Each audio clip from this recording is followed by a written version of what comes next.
السلام عليكم ورحمة الله وبركاته. بسم الله والحمد لله والصلاة والسلام على رسول الله. نشهد أن لا إله إلا الله ونشهد أن محمدا عبده ورسوله. Brothers and sisters in Islam, how's everyone doing tonight? Alhamdulillah. MashaAllah. How's school going? Good? You guys don't want to think about school after Friday, right? It's like just let that thing be wherever it is. When do you guys finish school? Here, no, like which month? May, June? June, okay. In Florida, we finish in May, alhamdulillah. Okay, everybody, alhamdulillah. I want to thank you all for coming tonight, sisters and brothers included. We're going to have a short talk tonight, and I would require everyone's participation. Is that okay? Inshallah? Sisters, inshallah? Okay. I'm going to ask you all, sisters included, random. I want you to tell me a letter, I want you to tell me a word that begins with the letter D. Make sure it's a good word. But yes, D. Let's start. Yes? Yep. Disaster. Okay. Dawood. Okay, very good. Yes? Deen. Interesting. Danger. Dhikr. Danger again. Sisters. Hands in the sisters. Anyone? Sisters, anyone? Please feel free to put your hand up. Yes. Yes. Demolition. Okay. Dua. Yes. Yep. Huh? Duck. We got ducks here. Interesting. Girls, anyone from the sisters? Anyone? Yes, last one. For the boys. Yeah. Donkey. Okay. We're going to animals now. Sisters, last chance. Anyone? Okay, so boys and girls, what we heard was a variation of good positive words and some not so good words and some animals. How's that? It looks good? I want us all to talk about a word today that starts with D, and it's determination. What is everyone? Determination. And determination is that you are fixated on getting this done regardless what it takes. Does that make sense? There's an ongoing game you're playing and you're determined to win the game, doesn't matter what you need to do. And when you put yourself in that position, you have to do something which is called going the extra mile. It means you have to push yourself beyond where you thought you would have to go. Okay? Determination is something which is very important for one's success in this world, academically, professionally, and also religiously. I don't know if last time I told you all this story, but I'll tell it because it falls under the category of determination. There was an old man, a very old, frail man. And he would wake up early in the morning and he wanted to go to the masjid to pray what? Fajr. So he gets up early in the morning, he showers up, he wears nice white clothing. He doesn't come to the mosque in his pajamas, right? And he leaves his house. Now, as he leaves his house and he's going to the masjid, what happens? He falls. He doesn't just fall or trip or stumble. There was like a hole in the ground, so he fell into this ditch. Right? Now, it's dark. He cannot see the amount of dirt that's on him, but he's in pain. And he's upset. He gets up on his 2 feet. He goes home. He enters the house. He looks at himself like, I'm filthy. But he had something in him that starts with D. What's that word? Sisters, what was that word? Sisters? Thank you. So he goes to the bathroom. He takes a shower. He wears another pair of nice white clothing. And he's going back to the masjid. If you fail, try again. Now he's going to the masjid. And unfortunately there was no lights. And he forgot there was a ditch. So what happened, everybody? He fell back into the same ditch. He gets up, back on his 2 feet. He goes home. He looks at himself. One pair of clothes are dirty already, right? Now this is a second. He takes a sigh, he goes in the shower, takes a shower, puts on another pair of clothing. He walks out, and there's another person standing there. The person standing there with a lantern. He's like, you know what? Come with me. I'll take you to the masjid. Interesting. It's got your own ways. Without a phone, it's your own ways, and it's waiting for you like Uber. So that's fine, let's go. So he takes him all the way to the masjid. And when the man enters the masjid, he turns around and says, come on, let's go. He goes, I don't go to the masjid. He goes, why? He goes, because I don't pray. So why did you bring me here? Who are you that you don't pray? He said, I am Shaitan. So he was confused. He was like gobsmacked. You're like, why would Shaitan bring me to the masjid? Does that make sense, brothers and sisters? Why would Shaitan bring you to the masjid? Right? So he asked Shaitan that question. Why did you bring me here when you don't pray and your job is to stop me from coming? Yes or no? Your job should have been that when I fell the first time, you whispered in my ear, you know what? Allah doesn't care about you. He doesn't care about your prayer. If He cared about your prayer, you wouldn't have an accident coming to the masjid. Your Allah doesn't care about you. Go home. Forget about prayer. He would have stopped you from salah. He would have stopped you from remembrance. He would have stopped you from going to the masjid. He would have stopped you from doing something good. Yes or no? Sisters, yes or no? Why did you bring me to the masjid? He goes, I'll tell you. Because bringing you to the masjid was more of a benefit for me than a harm. How so? The first time you fell down and you got up with the determination, I'm going back to the masjid. You didn't get up and say, well, I'm going to think about it. You said, I'm going back to the masjid. I don't care. Allah forgave all your sins. Allah forgave all your sins. Did He do a good deed? Did He say Subhanallah? Did He say Astaghfirullah? He did nothing. But He said, I'm going back. And Allah forgave his sins. The second time you fell down, and your D is determination. You were determined to go back. When you got up the second time, you never let your faith waver. You didn't question. You didn't doubt. You didn't say, you know what? Allah, is this what you do to me? I'm trying to do good for you and you're making fun of me? He said, I'm going back to the masjid. Allah forgave the entire town's sins. I was scared, the devil is saying, I was scared that if you fell again and you were determined to go back, Allah would have forgiven the whole world. So you know what? Go pray your prayer and let me do my job.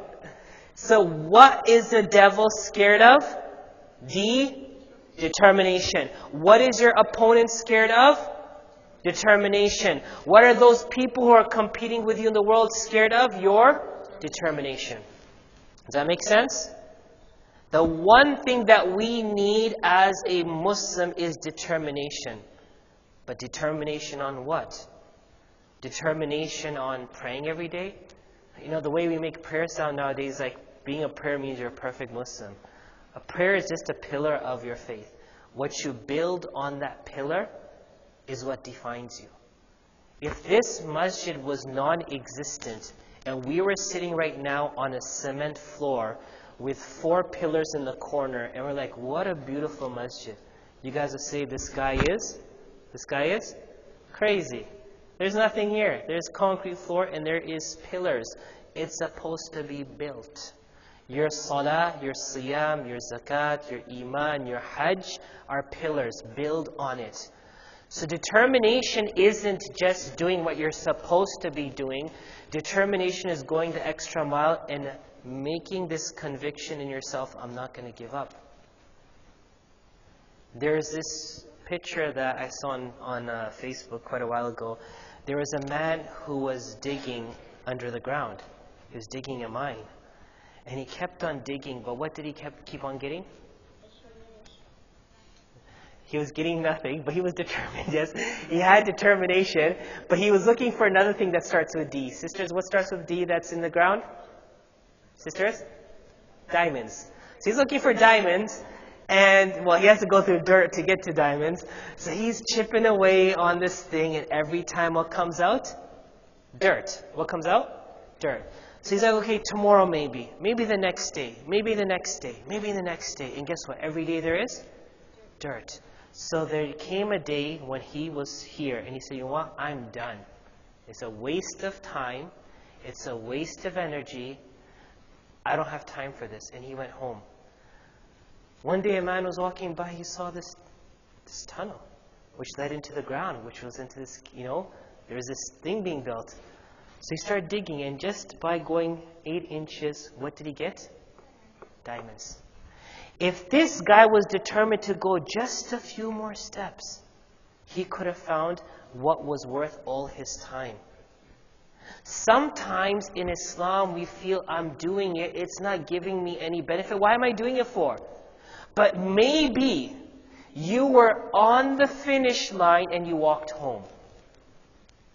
You were that close. All you had to do was, what did you do at the finish line? You cross it. All you had to do is cross the finish line. But you know what you said? Forget it. So there is a saying, al-istiqamatu fawqa al-karama. Persistence, being persistent on doing something is greater than a miracle. Someone could do a miracle, right? Like, whoa, it did something amazing. But what's better than that, and what is a tool that the devil is scared of, is your determination. So you want to be steadfast in everything you do in life, even though you don't understand it. Does that make sense? Doesn't matter what you want to become in life and what career path you want to follow. Doesn't matter what education that you want to pursue. You need to be determined from ABC 1 to 3, algebra, biology, to get there. You don't see being a doctor in grade 4 or 5, but you are determined to finish it because it's the key towards your medicine. Does that make sense? To your medical school. In Islam, the one thing that we are taught is we need to be determined. Sisters, what do we need to be? Determined. Determined to do what we do every day without stop, without cease. Let me ask you all, what's one thing that you feel that you can do from today with determination not to give it up, which is something else besides prayer? Tell me one thing that you think. For example, I'm determined to pick up the Quran once a day and read it for 60 seconds. That's my determination. And I'm going to keep on doing it, I'm going to chip away, even if it's chipping away with my nails. I don't have an axe or anything else. You know what? I'm going to chip with my nails, but I'm going to make a difference. And hopefully one day I'll get to the diamonds. But I'm going to try. What I'm asking from all of you today is, you need to be determined to do something in life and don't let anything stop you. Does that make sense? Let me give you a story of a Sahabi. Because today we called it story night, right? Stories of the Sahaba. There was a person whose name was Salman Farsi. What was his name? Salman Farsi. How many of you heard his story? Right? You've heard his story. So I'm not going to go into the depths of the story. We know this guy was out seeking what? The truth. He wanted to find a true religion. He wanted to find the purpose of life. So he left his family. He lost his family. And then he got onto a caravan that said, come on and we'll take you. And he goes, you know what? Here's some goats, whatever. Let me go with you. And guess what happened? Because of that journey, he lost his, F stands for freedom. He lost his family, he lost his freedom. Because when they got to the destination, they held him and said, who will buy this slave from us? But he wanted what? The truth. What did he want, sisters and brothers? Truth. And he was determined to find it, even if he had to lose his family, even if he had to lose his freedom. So he didn't object. He didn't say, wait. We had a contract here. Here's a receipt.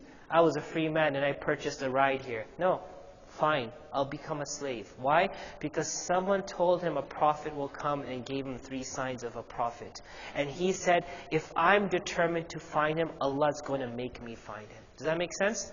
If you want it as bad as you want it, Allah's going to give it to you. And if you feel Allah's not going to give it to you, I ask you, who's going to give it to you? This is a simple question you need to ask. If we feel Allah cannot give to me, then I ask you, who can give to you? And whoever you feel can give to you, I ask you if they will continue giving to you without telling other people that they're giving to you, or asking a favor from you because they gave to you. Does that make sense? The only one who gives without boasting or bragging or rubbing it on your face is who? Allah. The one who doesn't go publicize it to the world on Instagram or on Facebook or tweet it on Twitter is Allah. He doesn't have to tell people. So the Jewish guy purchased this Salman. He made him into his slave. He was working in the trees and with the dates. And we know that he heard that the Prophet ﷺ has migrated. He was in a land surrounded by mountains and trees, lush green trees. And he said, I'm determined to go meet him. I am determined to go meet him. So he grabbed a few dates from his daily salary. It was dates. And he went and presented it to the Prophet ﷺ. He said, what is this? He said, this is a gift. No, he said, this is sadaqah. This is a charity. So the Prophet ﷺ gave it to everyone and said, eat, but he never ate. Because the Prophet ﷺ is not allowed to take from charity. After a few more weeks, he gathered up a few more dates. And he was determined to go to the Prophet ﷺ. And he put those dates, he ate them because he said it was a gift.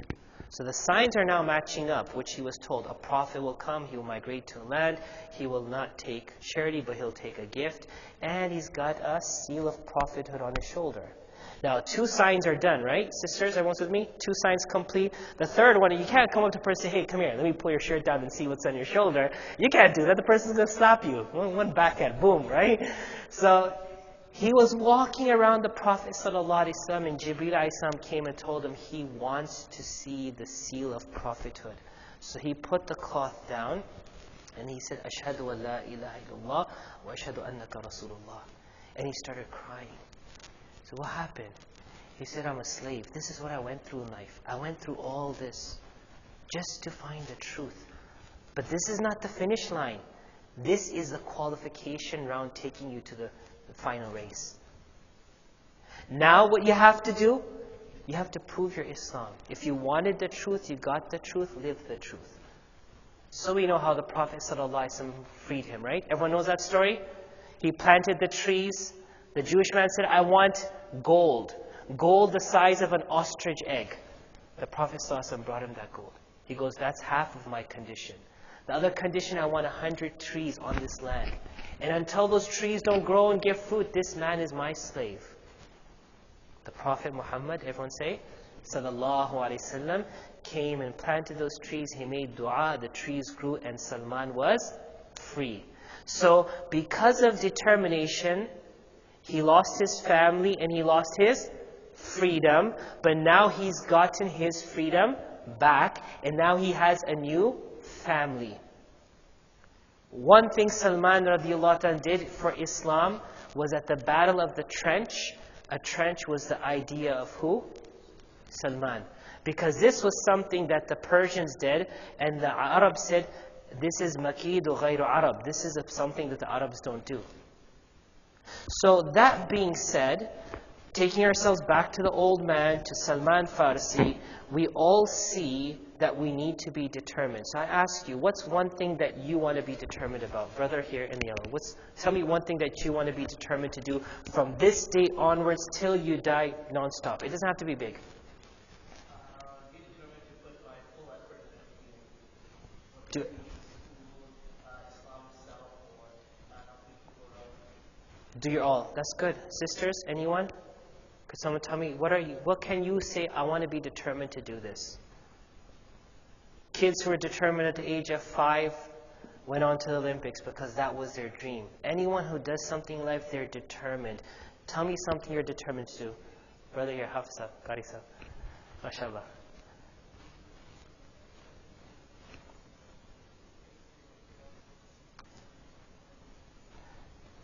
So after your hifz, you want to qira, which is fine, is determination. But what's the one thing you want to do every day? Something small, something simple. You want to maintain your hifz. So you're determined to maintain it. Doesn't matter how busy life gets. You're going to pick up the Quran and read. That's good. What else? Don't tie it to Quran and prayer. It could be anything, anything. Just how about I'm determined to tell the truth even though I might be in trouble? Does that make sense? I'm determined to do an act of charity. Doesn't matter if people laugh at me, right? I'm determined to pick up garbage from my street. Doesn't matter if people think I'm a garbage person. Make sense? I'm determined to do something. I want you all to contemplate on this tonight. And I want you all to do me one favor. Sisters, could you all do this for me, please? When you go home today, you have the weekend, think about this. Really think about this, because this is not something that's haphazard. Just think about it and it'll happen. No. Think about what it is you want to do. Write it down on a piece of paper, okay? After writing it down on a piece of paper, fold it up and tuck it away somewhere in a drawer or under your bed, whatever it is. And inshallah, one day when you open that thing up again, or someone from your family or your children open it up, they will see something that you committed towards doing and you did it. Does that make sense? I want to end with talking about a few things I talked about this afternoon in the khutbah. Today we all are facing this dilemma, another D word, so we went from determination to dilemma, where we want things to make sense. Does that make sense? If something makes sense, it's easier to accept. And if it doesn't make sense, it becomes difficult. Yes or no?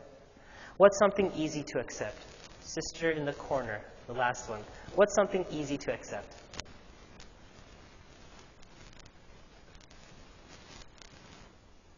That it's nighttime, right? Is that easy to accept?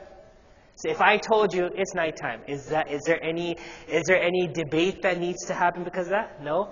Okay, brother here in the brown. What else is easy to accept?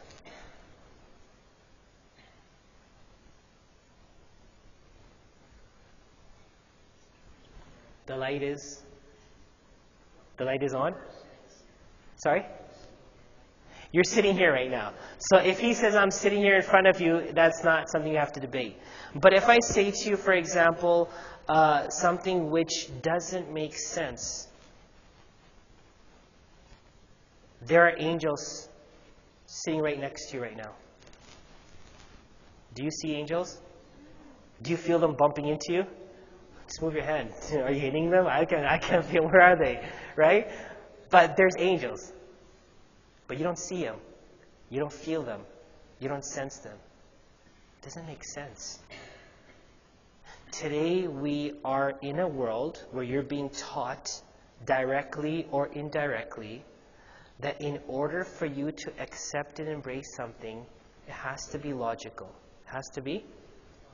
Yeah, it has to make sense. It has to be something that you see, something that you read, something that someone told you, or something that you know. It has to be logic.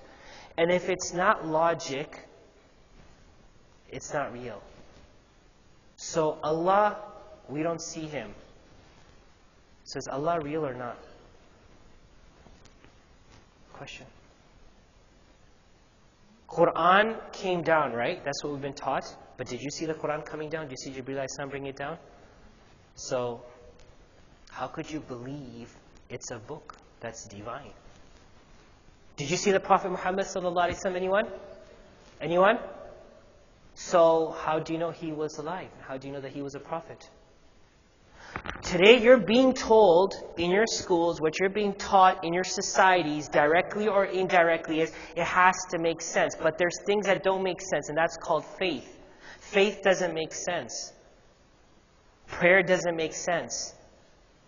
Quran being revelation doesn't make sense. But remember, do you feel, I asked you this question, just because it doesn't make sense, does that mean it's not real? Yes or no? Just because you never saw a stealth bomber, does that mean it's not real? Just because we never saw North Korea's missiles, does that mean they're not real? Think about these things, right? If it doesn't come to my mind, it doesn't mean that I have to write it off. There's one thing that's called logic. What is it called? Logic. And there's one thing called faith. What's the next thing? Today they're both on two opposite sides of the world. If you're with faith, you're away from logic. And if you are with logic, then faith means nothing to you.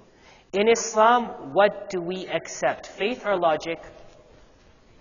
How many say faith? Put their hands up. High. Put your hands up high. I want to see those hands. How many of us say logic? Wow. How many of us say both? There we go. There's never been a clash in Islam. So when this comes to your mind that, well, it doesn't make sense and, everything is about, has to make sense and why am I believing this or why am I doing this? Remember, that's we talk about determination. Do it and you'll feel it. Do it and you'll see the benefit of it. Logic and faith are both acceptable for all human beings and there is no clash, there is no divide. Where does logic store itself? Where is logic, everyone? In your knees or in your toes? Where? Not in my toes? No, it's in my brain. Sisters, where is logic? In your head. And where is faith? In your heart. Very simple. When the Prophet Muhammad ﷺ received revelation, did it come into his brain or into his heart? Where did it come? I want to hear it louder.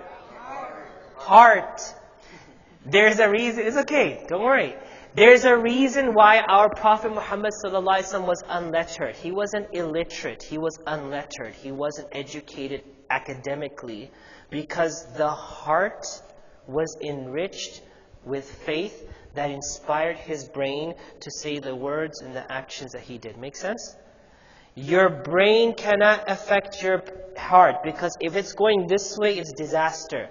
If it's coming from here, it's something beneficial. So the placement of your logic and faith are separate. Does that make sense? Number 2, in the Quran, is there faith? Yes or no? Is there logic in the Quran? Yes. Number 3, logic can never discredit faith. Logic can never discredit faith. But faith will always defy logic. What did the Prophet Muhammad ﷺ do standing in Makkah with his finger in the sky? What did he do? He what? He cracked the moon, he split the moon in what? Half. Right? When's the last time you guys cracked an egg in half? It doesn't happen anymore. You always get this egg, you get the quarters or something. He split it in half. And it separated. And then it came back together. Does that make sense logically? Yes or no? No. But do we believe it? Yes, we do. If you and I were to believe in faith and embrace faith and acknowledge logic and use logic, but don't clash the two, we would be able to gain benefit from the both of them. Let me give you a quick story and I'll end with this. Musa alayhi salam's time, a man was found dead. It's amazing who killed this guy. It's interesting. This guy was found dead. In the morning they went to Musa alayhi salam and said, "Oh Musa, this guy is dead. Ask Allah to tell us who killed him," right? We need the CCTV cameras and stuff. We need to find out who did this. So what did Allah tell Musa alayhi salam to tell them? Girls, I don't hear you. What did Allah tell them? To slaughter a cow or chicken. How many say cow? Hands up. How many say chicken? No? Chicken? Huh? Roast chicken? No? Allah said, "Inna Allah ya'murukum an tadhbahu baqara." Kill a cow. Now they're like, Musa alayhi salam, stop messing with us. What are you messing with us for? I asked you who killed this person, and you're telling me go kill a cow. So what did they ask him? The whole ruku talks about it. What's its color? What does it do? Right? The gender, the whole thing they asked. And then when they killed the cow, Allah said, take the bone of the cow and touch the man. And when they touched him, he woke up. He came alive and he said who killed him. You know who killed him? His nephew killed him. You know why his nephew killed him? Because he wanted his wealth. And the man wasn't dying, so he goes, let me kill you so I could get your wealth. And guess what? He spoke out and said, he's the one who killed me. Now, is that how things go in society? Huh? Whenever, God forbid, there's a car accident or someone killed in Dallas, do they go and kill cows for that and find out? No, they don't. But this was called faith. So in faith, we have to embrace a quarter, a half, or full. Girls and boys, do we embrace quarter, half, or the full thing? The whole thing, the whole 9 yards. Logic, do we embrace quarter, half, or the whole thing? The whole thing. Do they clash Are they separate or can they go side by side? I think you guys got it. So we ask Allah subhanahu wa ta'ala to give us the best of faith, the best of logic, with determination. Everyone, what's the D word? Determination to accomplish something so that we could get the results in this world. Say Ameen. Ameen Rabbil Alameen. I think it's time for announcement. So it's okay. Wait, no, don't get up, guys. Take it easy. Before you go, inshallah, one thing that I can present to you if you don't have an idea is to be determined.